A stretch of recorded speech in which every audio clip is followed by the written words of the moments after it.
Sinomama Ngwane la umphathi wenhliziyo la kwiparish yethu. Mama Ngwane mhlambe lusho ukuthini lo suku lanamhlanje?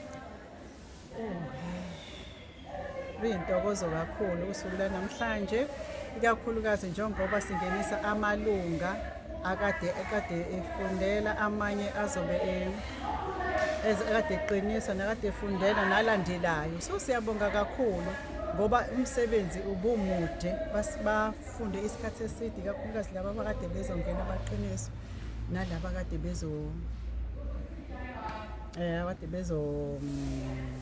vuselela. So nje siyabonga kakhulu, siyabonga.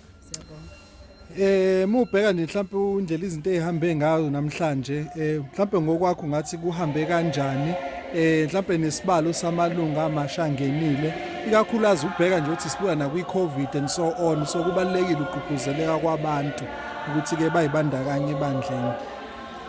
Ngokubuka kwami kuhamba kahle ngoba amalunga alandelayo awu-6 bese kuthi abengene awu-11 bese kuthi awu-2 akade ezovuselela. So ngibona ngathi kuhamba kahle kakhulu ngoba siphuma esikhathini esinzima, isikhathi se-COVID, siphuma esikhathini esinzima sokuthi abantu abasebenzi, siphuma esikhathini esinzima sokuthi izinto azihambi kahle, kepha ngomusa kaNkulunkulu inkosi isizile sawathola lamalungu ukuthi angene emhlanganweni enhliziyo ingcwecwe kaJesu ukuze azosebenza ngoba bonile ukuthi uma engene ebandleni kuphela akwanele, bafisa nabo ukuthi ahambe ayogxilisa uthando, ahambe ayokhombisa uthando kwabadingayo, ikakhulukazi ngoba phela isikhathi esiningi asifani ngempilo.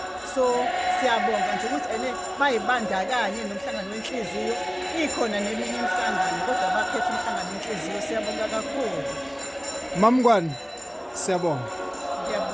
Ngiyabonga kakhulu, ngiyabonga.